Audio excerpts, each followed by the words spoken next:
Sejak hidupnya dimulai 4,6 miliar tahun lalu, bumi telah melahirkan dan memberi kiamat bagi bermacam spesies. Deretan keajaiban alam diikuti deretan bencana. Deretan keajaiban itu antara lain adalah munculnya makhluk bersel satu, lahirnya fotosintesis, evolusi makhluk multiseluler, munculnya banyak kingdom.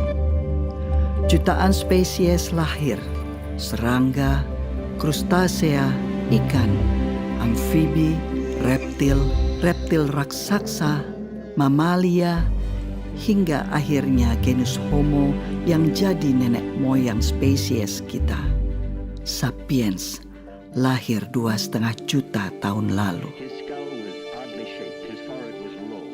Tapi semua itu diikuti dengan oksigen holocaust. Letusan gunung supervulkanik, meteor jatuh, kepunahan massal pertama, kedua, ketiga, zaman es, pemanasan global, zaman es mencair, kepunahan massal keempat, kelima, hingga akhirnya Homo sapiens.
Peradaban sapiens hanya dalam usianya yang baru sekitar 12.000 tahun ini kemudian sudah bertanggung jawab untuk kiamatnya banyak sekali spesies. Mulai dari sabertooth, mammoth, jaguar raksasa saat mereka belum punya teknologi seperti sekarang ini, hingga sapiens modern seperti kita yang sudah jelas mengancam kelangsungan banyak sekali makhluk hidup di dunia ini. Oh man, show me please, I would. Penciptaan alam semesta itu jauh terjadi sebelum manusia ada, gitu. Tapi selama ini alam semesta tuh nggak pernah komplain dia apa-apain sama kita. Nah, sekarang kalau kita lihat dari sisi alam, adanya manusia itu hukuman nggak buat mereka? Mereka nggak pernah ngomong kan? Namun, Homo sapiens sendiri selain memberi kehancuran bagi spesies lain, juga terus-menerus berjuang dari kiamat yang seringkali dibawa oleh makhluk lain, oleh organisme lain. Bahkan organisme ini begitu kecil, mikroorganisme, virus, bakteri, jamur. Lihat saja sejak zaman Fir'aun, sudah tercatat bagaimana terjadi wabah yang bisa sangat mematikan. Zaman Yesus, semua orang ketakutan dengan penyakit lepra. Kemudian bangsa Maya dan Aztec yang punah karena flu dan cacar yang diimpor dari Eropa. Black Death, Spanish Flu. Pandemi itu kan udah berkali-kali itu ya. Yang paling besar adalah Black Death ya. Black Death itu 5 tahun. 100 juta orang Eropa mati. 100 juta orang Eropa mati. Cacar itu ya membunuh 20 juta orang. Cepat atau lambat ya manusia juga punah juga. Dulu pernah nggak ada kok ya. Di bumi ini manusia pernah nggak ada. Jadi kalau suatu saat manusia punah, ya nggak apa-apa juga gitu ya. Kalau manusia itu unik ya, istimewa enggak seperti biasanya. Kita itu ya sama dengan spesies-spesies yang lain, sama dengan kambing, kecoa, kutu. Itu salah satu kehidupan. Just an animal, eh? Apakah kemudian dengan tingkat kecerdasan yang seperti ini manusia itu menjamin dirinya survive? Enggak, itu enggak. Kecoa itu ya, kecoa itu jutaan tahun masih ada. Itu. Kita belum apa-apanya kecoa itu kalau soal survivability. Tapi kan kecoa nggak bisa nyanyi. Itu adalah keunikan manusia. Apakah spesial? Apakah khusus? Apakah istimewa? Enggak, berbeda aja, cuma berbeda.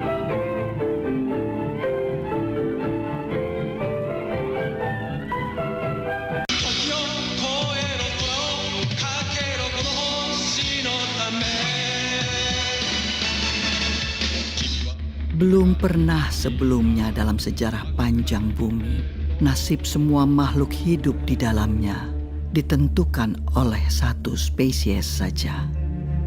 Kita, manusia.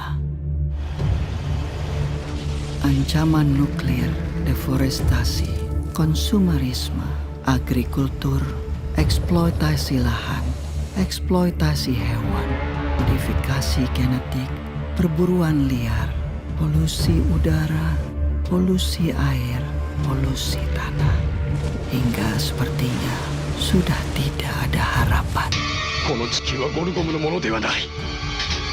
人類の、いや生きる者すべてのためにこの地球はあるのだ。分かってくれ。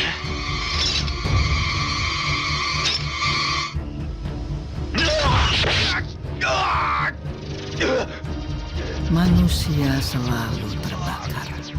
selalu terbakar keinginannya, terbakar ambisinya, terbakar dan terbakar. Tidak pernah tahu kapan cukup adalah cukup.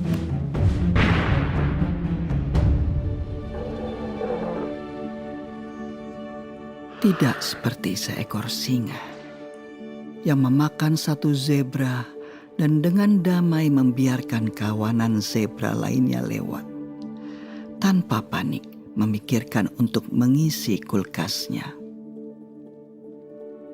Kalau dalam pemahaman saya, ego itu adalah sense of I, sebuah rasa bahwa ini adalah saya, dan saya ini sesuatu yang terpisah dengan apa yang bukan saya.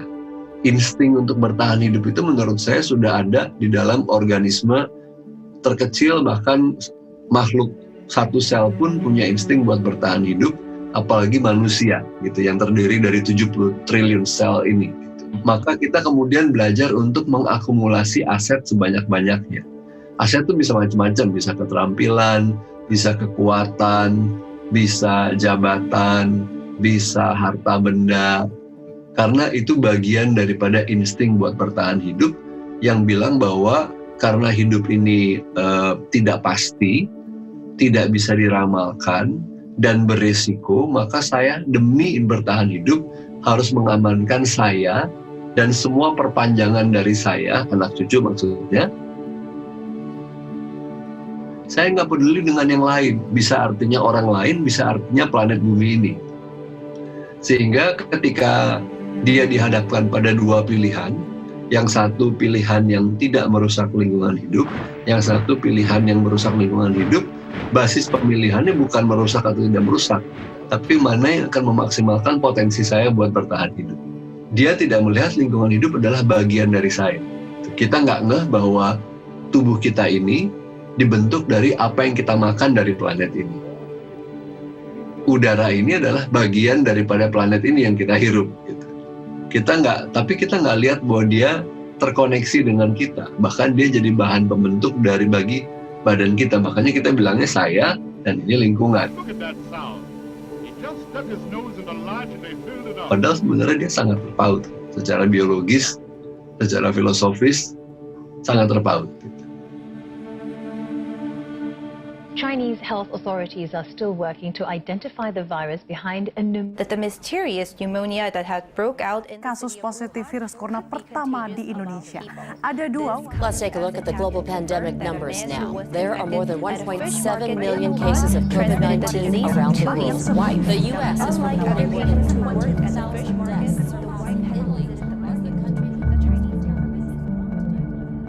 Kalau kita bisa menerima bahwa saya ini nggak superior, saya dan COVID-19 atau siapapun virus yang ada nantinya sebetulnya punya level yang sama. Kita sama-sama ada di alam semesta ini, mau sama-sama hidup kok. Tapi selama ini saya merasa di atas awan. Semua bisa saya lawan. Nah, ketika itu saya tidak bisa lawan, saya resah. Manusia jadi stres karena manusia pinginnya semua serba pasti. Gitu. Kapan ini virusnya selesai? Kapan ini ada vaksinnya? Kapan? Bulan berapa? Tanggal berapa? Tahun berapa? Berapa lama saya di lockdown? Berapa lama saya nggak boleh keluar dari rumah?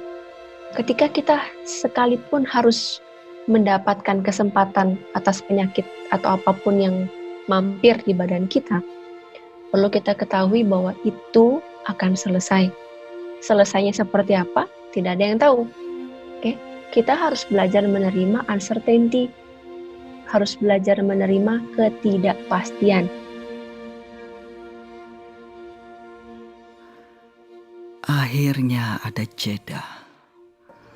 Untuk dunia berhenti, untuk manusia berhenti dan merenung, melahirkan cinta bagi sesama makhluk hidup yang lain, hewan atau tumbuhan, primata ataupun unggas, kecil atau besar, yang jauh ataupun dekat, yang kelihatan dan tidak kelihatan.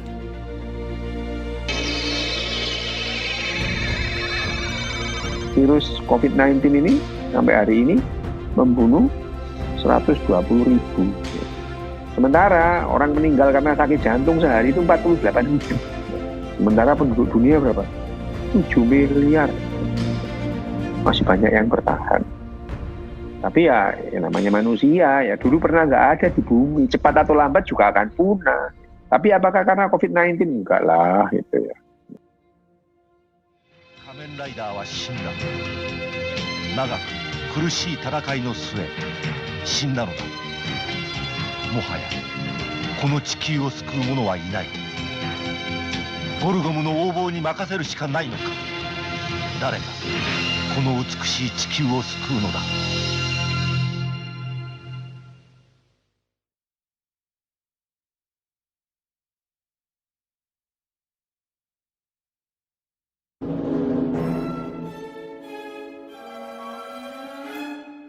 Sejak sejarah mulai tercatat, gangguan kesehatan mental manusia selalu lekat dengan misteri dan mitos.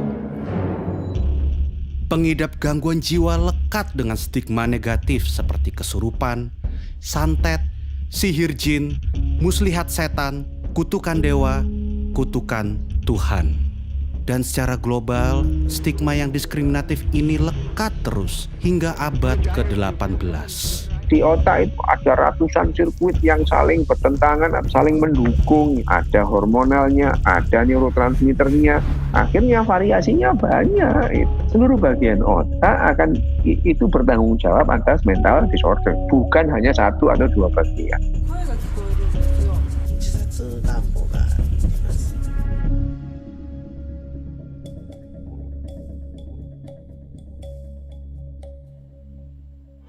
Kesehatan mental adalah faktor pembentuk cara manusia beraktivitas sehari-hari, pembentuk hubungan timbal balik manusia dengan lingkungannya, dengan hewan, tumbuhan, bahkan alam mineral seperti air, udara, dan tanah.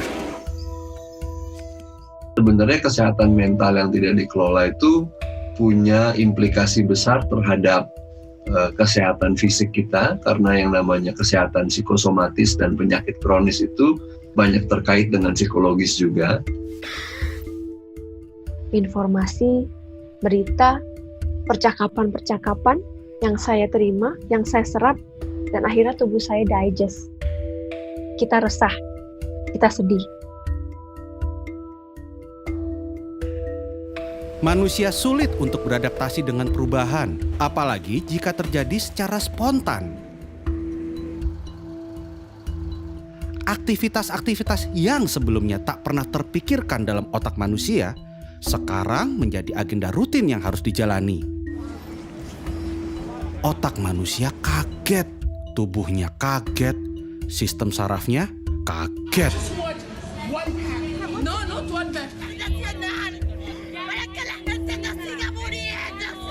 And as their frustration boils over, Committed suicide apparently after becoming. Kebijakan ini ternyata justru berdampak pada peningkatan kasus kekerasan dalam rumah tangga di sejumlah. Kalau kita bicara tentang nervous system, sistem saraf otak kita, ada dua yang penting, simpatik dan parasimpatik. Simpatik ini yang fight or flight, parasimpatik ini yang rest and digest. Simpatik ini tipe-tipe orang yang begitu terima berita, dia stres, dia langsung makan yang lebih banyak, atau dia langsung merasa ada ketakutan yang berlebihan. Di situ hormon stresnya akan naik. Kebalikannya, justru parasimpatik itu adalah proses di mana tubuh kita ada di tahapan healing atau penyembuhan. Ketika kita ada di level parasimpatik, stres hormon kita akan turun. Tekanan darah kita akan turun. Kita akan jauh lebih rileks. Nah, kalau kita pergi ke dokter biasanya, terus kita bilang, Pak dokter saya sakit. Apa yang dokter bilang pertama kali? Istirahat. The ability to accept time as an ally is usually called patience.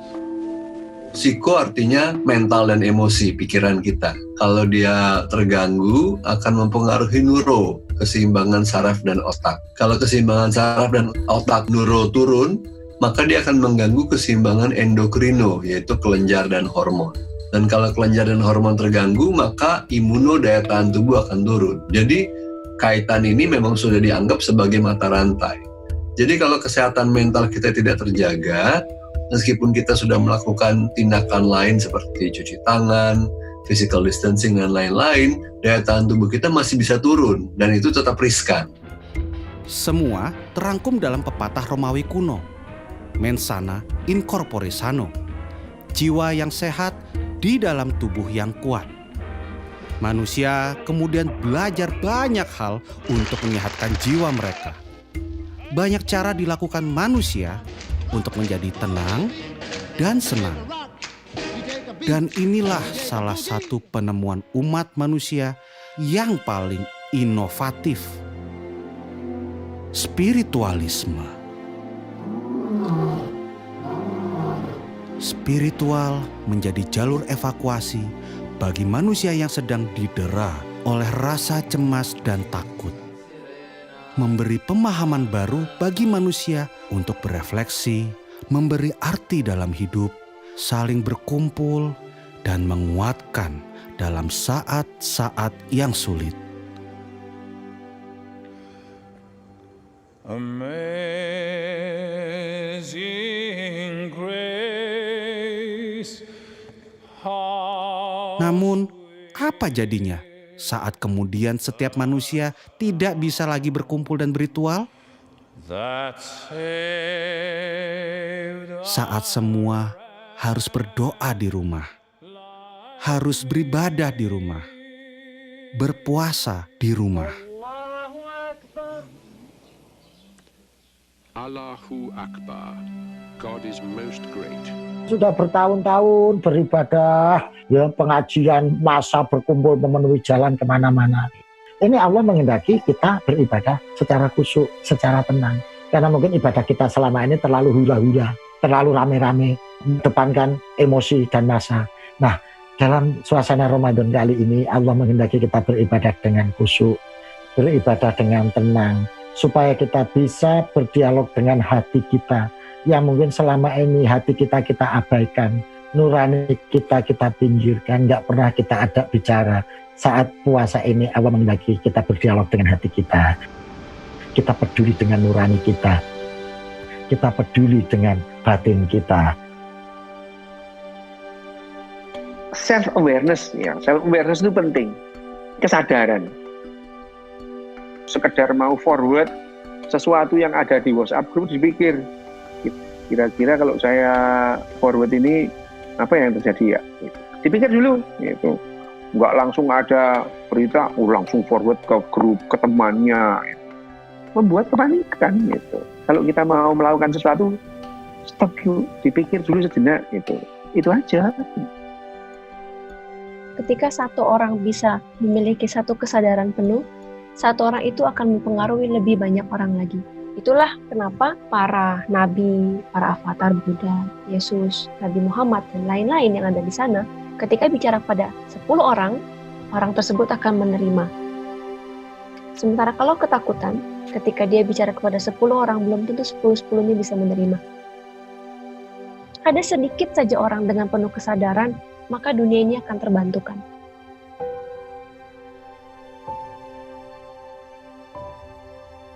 Ya ayyuhal nafsul mutmainnah irji'i ila rabbiki radiyatan mardiyah.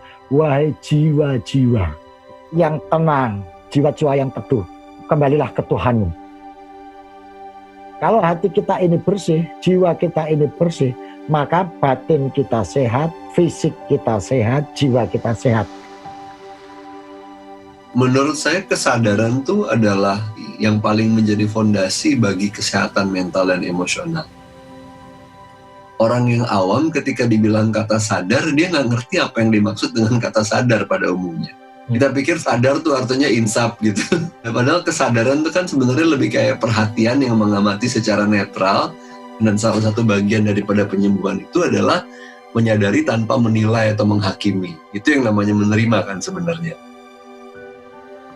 Tubuh yang kuat di dalam jiwa yang sehat.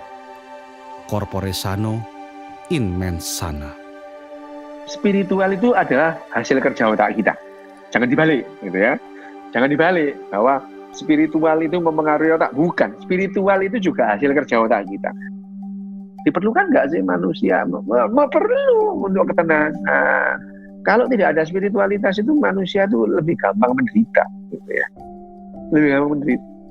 Tapi dengan spiritual bukan berarti orang itu lepas dari penderitaan, ya tidak. Gitu. You know the joke of a man hanging onto a cliff? He says, "Please God, save me." And God says, "Have faith and jump."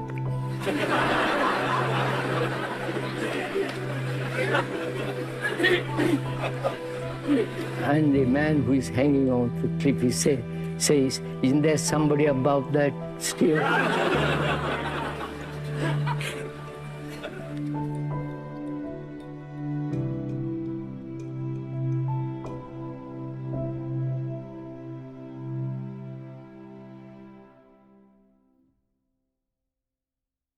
There are only three kingdoms: animal, vegetable, and mineral. Maybe this little thimble belongs to a kingdom all of its own. The fourth kingdom. The kingdom of plastics. Plastics? Banyak alasan mengapa plastik menjadi salah satu bagian yang tidak bisa terpisahkan dari peradaban manusia modern. Murah, tahan lama, dan praktis. We use plastics in every aspect of our lives. Engineering, the home, decoration, medicine, art, and games. Segala macam alasan mendukung terciptanya plastik. Plastics come from many different raw materials. Saat itu, penggunaan kantong kertas dianggap membahayakan lingkungan. Semakin banyak kantong kertas, semakin banyak pohon yang ditebang. The demand for a wood that will not rot, that termites will not eat. Plastik ini adalah benda yang relatif baru ditemukan oleh manusia, kemudian baru dibuat secara masif itu mulai dari tahun 1950-1960. Produksinya kalau kita bandingkan sekarang itu 20 kali lipat lebih kecil. Sekarang itu adalah zaman plastik. Karena apa sih nggak pakai plastik? mulai dari kacamata saya plastik, baju kita kebanyakan plastik, apapun kayaknya itu udah plastik gitu.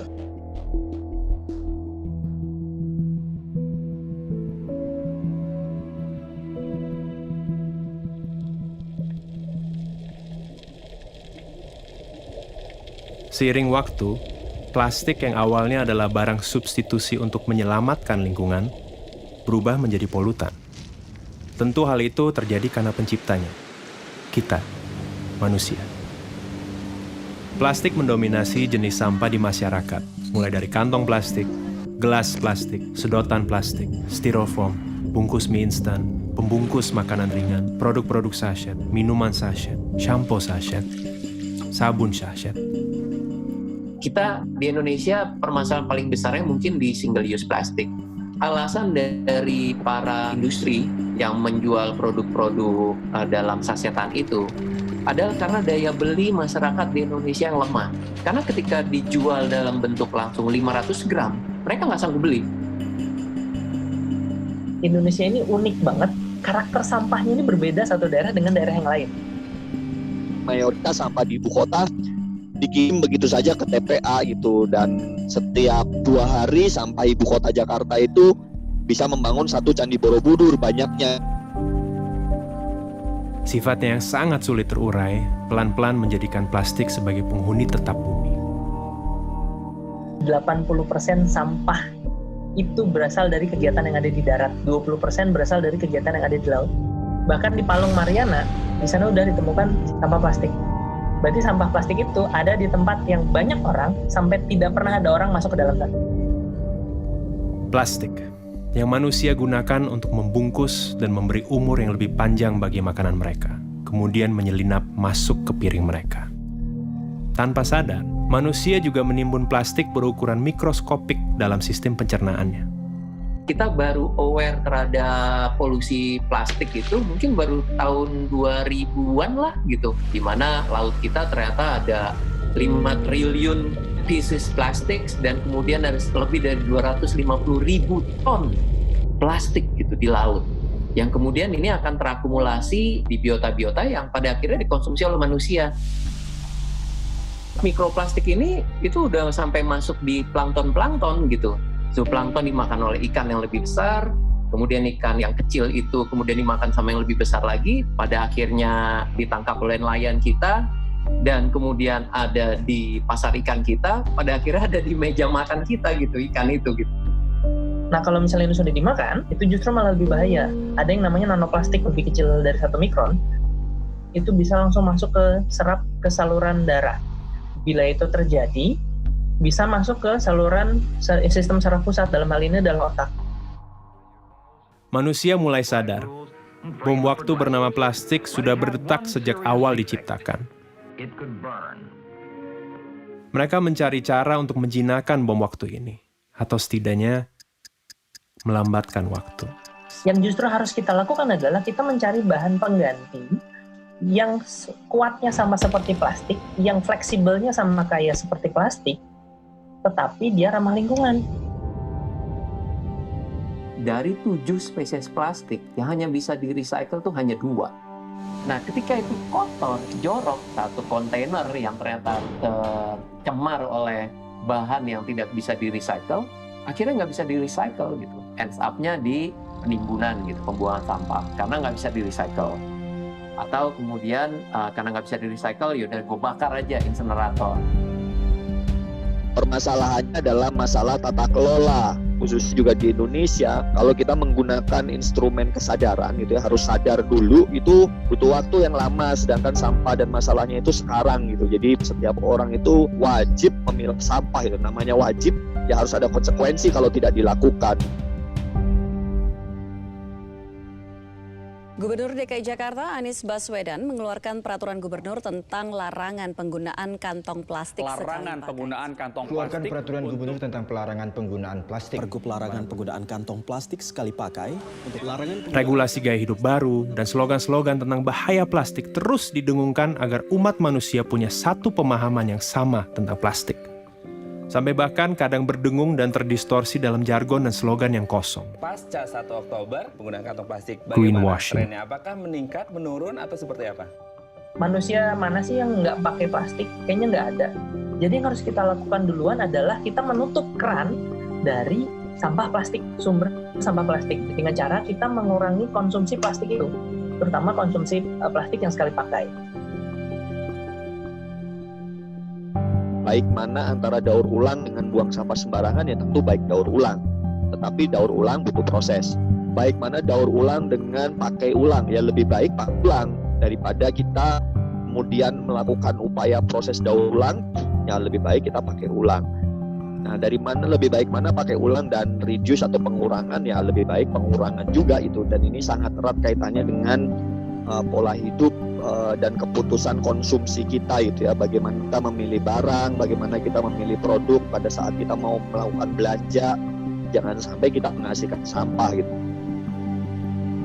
Tahun 2050 kita akan susah-susah kemana-mana, kita ngambil ikan, dibuka isi perutnya isinya plastik, yang ujung-ujungnya itu karena kita. Makanya kita harus berbuat sesuatu supaya sampah plastik ini tidak kembali lagi ke manusia. Yang paling bagus ya, saya akan menjaga lingkungan karena lingkungan ini akan kita wariskan ke anak cucu kita, ke keturunan kita. Pilihannya ada di kita.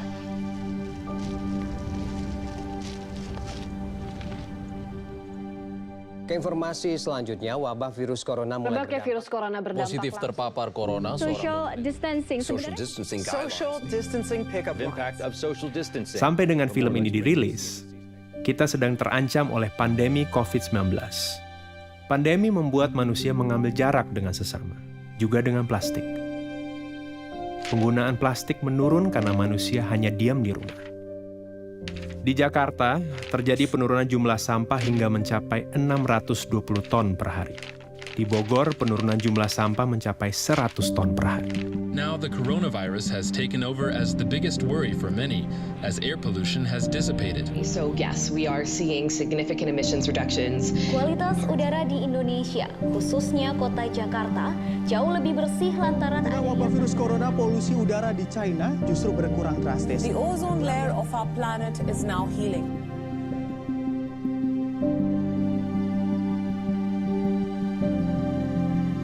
Namun bagaimana setelah pandemi ini usai? Nah, kalau saya berpikir, nanti kalau saya sudah mati, kemudian nanti ditanya malaikat, kamu dulu ngebuang sampah berapa banyak nih?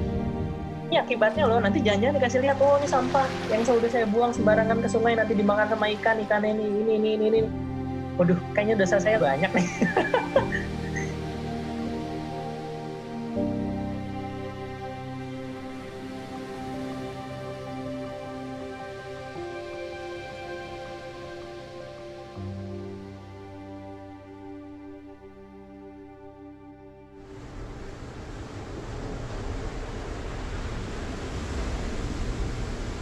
Air. Dalam satu tetes air, ada berjuta kehidupan, berjuta bentuk. Yang kamu lihat sekarang ini bukanlah luar angkasa. Ini adalah sebuah galaksi tersendiri, semesta tersendiri, dalam setetes air. Pencarian tanda kehidupan di ujung semesta selalu berasal dari pencarian akan air. Liquid water has been found on Mars. Scientists have suspected that frozen water could survive in permanently shadowed craters. NASA's Hubble Space Telescope has directly imaged what may be plumes of water vapor on Jupiter's icy moon Europa. Di tangan eksploitasi manusia, air menjadi sumber hidup, sumber peradaban, sumber energi, transportasi, industri, agrikultur, rekreasi, dan akhirnya gaya hidup.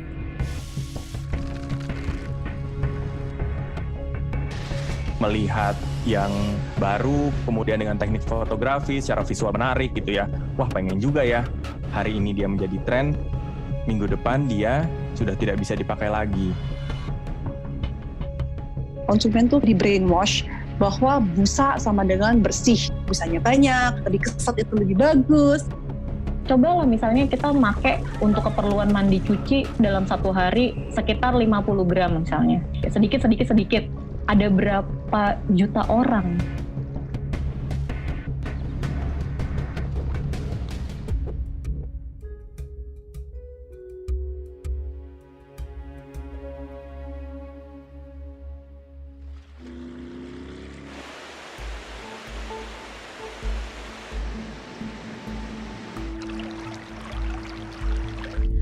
Air yang kita anggap akan dan selalu ada, bukanlah sesuatu yang selalu ada dan berasal dari bumi. Air berasal dari luar planet ini. Dari meteor-meteor yang dinamakan carbonaceous chondrite yang kaya akan H2O dan karbon.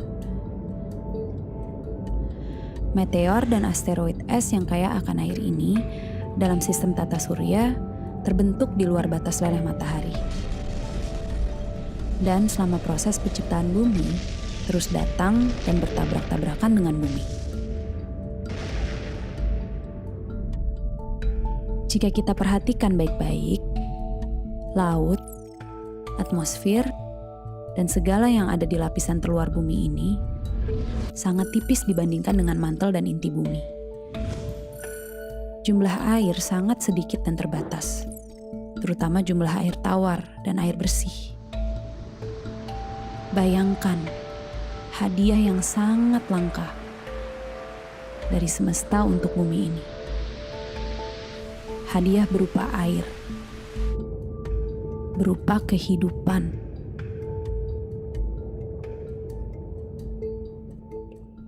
Three, two, one. See?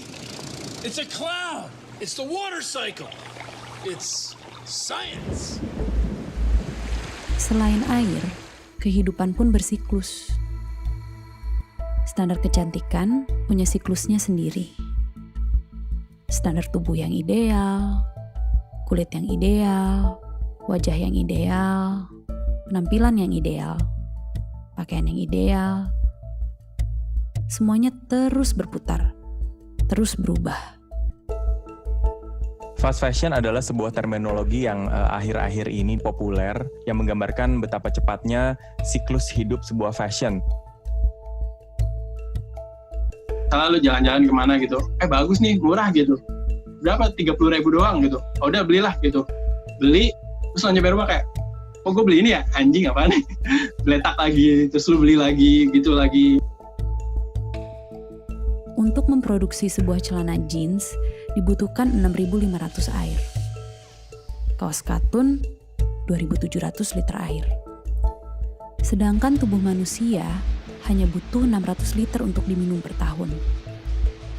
Ditambah dengan pola persaingan industri yang berusaha menekan biaya produksi sekecil mungkin.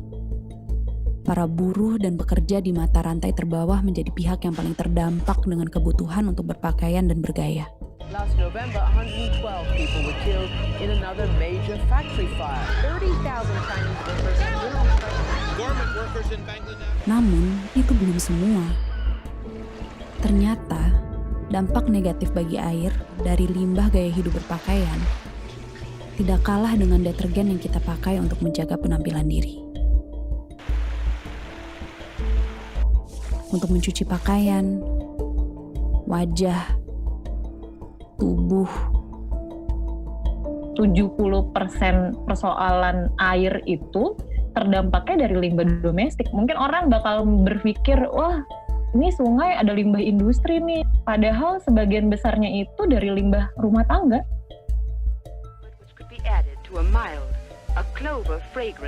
SLS adalah bahan kimia yang wajar ditemukan di dalam kandungan produk-produk pembersih dan kecantikan.